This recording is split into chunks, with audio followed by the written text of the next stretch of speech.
By just doing freelancing full-time, developers in India are earning around 1 lakh to 5 lakh rupees per month. And yes, that's true. Some people are even earning more than that, but yes, that's next level. But today we'll talk about how you can get a freelancing gig as a developer and why you should get it. Because when many times we ask people that how will we get a freelancing gig, but what we don't ask ourselves is why should we get a freelancing gig? Why should somebody trust in us to build their project, and why we would be the best choice for them? So before asking anyone that how should we get it, let's ask us why should we get it. So let's talk about this why. I have categorized this why in 3 points. Those 3 points are, first one is your credibility.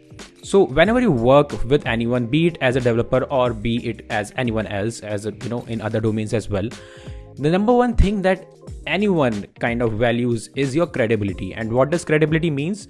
That you complete your work in time, that you are honest with your work, that you have a proof of work, and that you are good at least with that technology in which somebody is going to give you some work.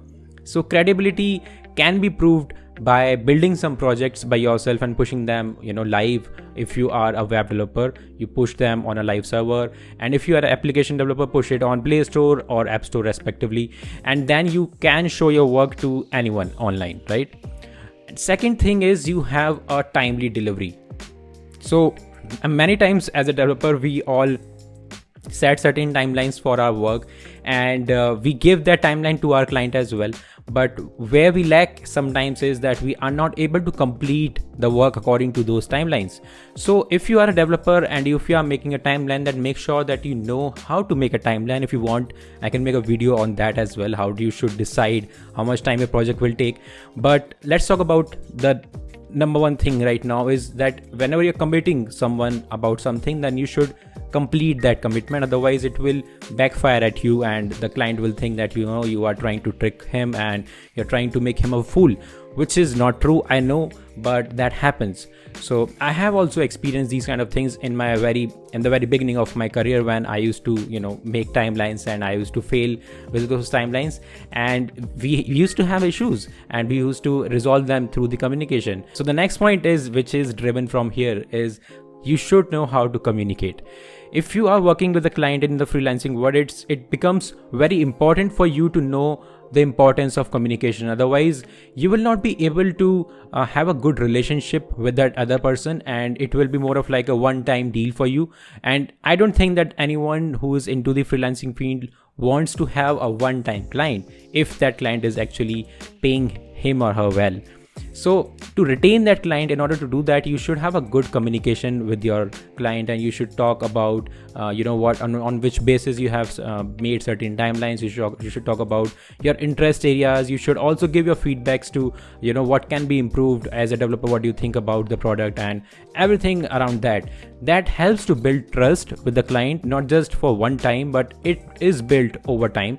So whenever somebody comes to even that client and ask for dude, I just want to get my project done and I'm looking for a freelancer, then that client which you already have can recommend your name when you have a good trust bond. So this is why I'm saying that communication is important, building trust is important, and obviously credibility is too important. Now let's come to the last point that I have here, which is the third point, is your charges, guys. You should be very careful about how much you are charging a certain client according to standards. Like, this is not international standards, but I have worked in this domain. I have seen that you should not charge less than $30 per hour to any client. If you're working with Indian clients, then that's a different scenario. But if you are working internationally, if you have a abroad based client, if you're sitting in India and you are working with somebody who is from, suppose, US, then you should not charge anywhere less than $30 per hour. What I'm trying to say here is that it is not going to harm you for one time, it is going to harm the whole industry over time. Because today you will agree for, suppose, $15 per hour, you'll be thinking, okay, I think I'll be working for these many hours a day and I will be able to make a good amount of sum by the end of the month.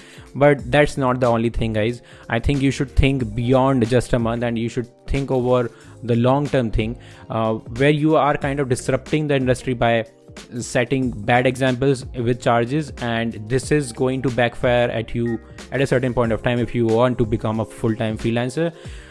If you are working for very first time, then that's a different scenario. Even if you can work for free if you want to, and if you can work below $30 per hour, as I'm saying, but keep it limited only to your first or second project. If you are moving on to your third or fourth, then make sure that you have a standard rate which is at least 30 or above that. This was about how it impacts the industry. Now let's talk about how it impacts your portfolio. So suppose you are someone who works at $15 per hour, okay, and if the client has a different option, suppose an alternative who works for suppose $35 per hour, and the client was already expecting that I'll be getting at least $30 per hour kind of person who will be working with me, and then he will have to make a comparison. If the person is wise enough, then he will not think that much about this charge, and he'll definitely go for the $34 per hour person. Why so? Because he might be thinking, I'm not saying that this is always the case, but he might be thinking that this person might not know his shit, that's why he's charging less, and that kinds of put you on the back foot sometimes. So make sure that you are not sticking with these low charges for long. You're just sticking with them for maybe your very first or second project, and then you move on. And that also helps you to build a very clean portfolio with your charges, with your credibility, with your proof of work. Obviously it comes under credibility, and your timelines. So these three things are very important. I'm recapitulating them: credibility, timelines, third one is your charges, which is very important. So this is your why would somebody be giving you any work. Now if you have fixed all these three things, let's come to how will you be getting the work. Now you must be having these things on the internet where people are telling you that go on Fiverr, build your portfolio, work for free for maybe your first project, and charge minimal possible, and you'll keep getting the projects over there, which is somewhat true. People get a lot of projects from there, even not just from Fiverr, Upwork. A lot of other platforms are there. None of them is like the sponsor of this video, so I'm just putting this forward.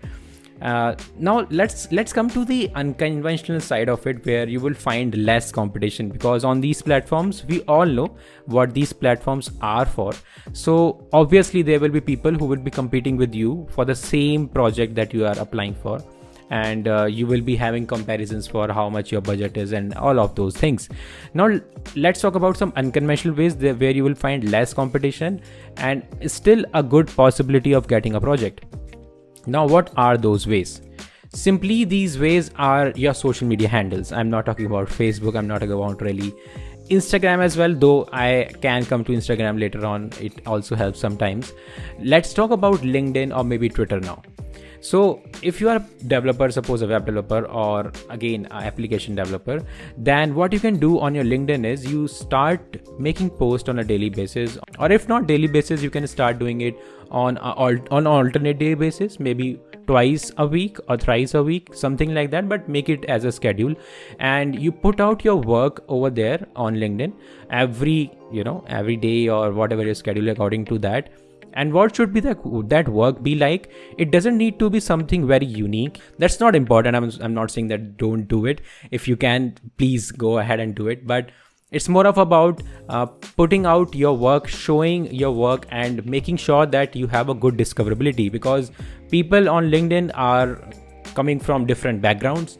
There may be people who are looking for people who can do their project. So if you are actually that consistent on these platforms, then it will actually help you to get discovered by the right set of people, and there you will be able to land your very first freelance project, or maybe not just first, it can be like n number of projects from there. Now we are talking about LinkedIn, Twitter, Instagram. Again, Instagram on Instagram you can do reels on a daily basis maybe, or again a schedule for the week.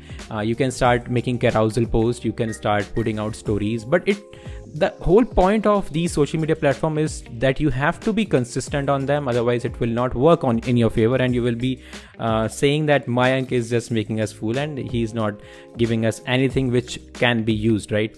So make sure guys that whichever platform you are picking up, be it Instagram, and I will also suggest that don't pick all of them at once. Go for one platform at a time. Stick to one platform for at least 1 year. It will start showing some results, then move on to anything else. By anything else, I don't mean that just discard the first one. If you can manage 2-3 platforms on a daily basis, then that's like a big thing. Kudos to you for that. According to me, you should go for one platform because it is quite not easy, but you will be able to manage it, at least that very one platform, and you will be able to be consistent on that. So again, for Twitter, you can put out tweets, you can start making threads, but again, make sure that you are consistent. Consistency is the key for any social media platform, be it for Twitter, LinkedIn, Instagram, YouTube. Facebook doesn't come in my list, so I will not talk about that. But yeah, at least these 4 platforms are there where like you can just pick one of them and start working on it. But again, consistent. It gives you good reach, it gets you discoverability, and the right set of people will get you some work. And it is not like just any work, it can be very good project. I have seen my friends getting work from Twitter. I have seen my friends getting work from LinkedIn. Not just work, but I mean, some people have even got jobs by these platforms. So freelancing is just, I believe that freelancing is not as hard as getting a job. So it's more about showing your work, talking about it in the industry, and reaching to the right set of people so that they can look at your portfolio and they can talk to you about that. Now your portfolio should be good, like you should at least have your projects in a live position, and you should also have a good GitHub profile. If your live projects are not there, then you should at least have a good GitHub portfolio, because these are the 2 things today which really means a lot. People talk about open source contribution as well. You can start doing that as well, but though I am not an expert in this, but I would really suggest you to at least check this out, what it is all about, and get started with that as well. Coming to a conclusion, don't fall for every platform at once. Pick one platform at a time, work on it, give it your time, and be consistent on it. I'm sure that in a period of 3-4 months you'll start seeing some results, and this really works. You must be thinking that this is something which is not that constructive in when you talk about social media and stuff, but if you are not observing this industry till now, then please start observing these things. Please be active on LinkedIn. At least you will be finding a lot of people who are putting out posts on a daily basis. Learn from them. You will get a good idea from their posts as well. You will get kind of a very start of push from there, and after that everything is just history. You will be having a good portfolio. Please don't forget to have a good communication, have credibility, and good charges. So guys, that's all for this video. If you liked what I told you today, then please hit that like button. Subscribe to this channel, because I'll be coming with more such content in coming days. So stay tuned. Till then, take care. Bye bye. Jai Hind.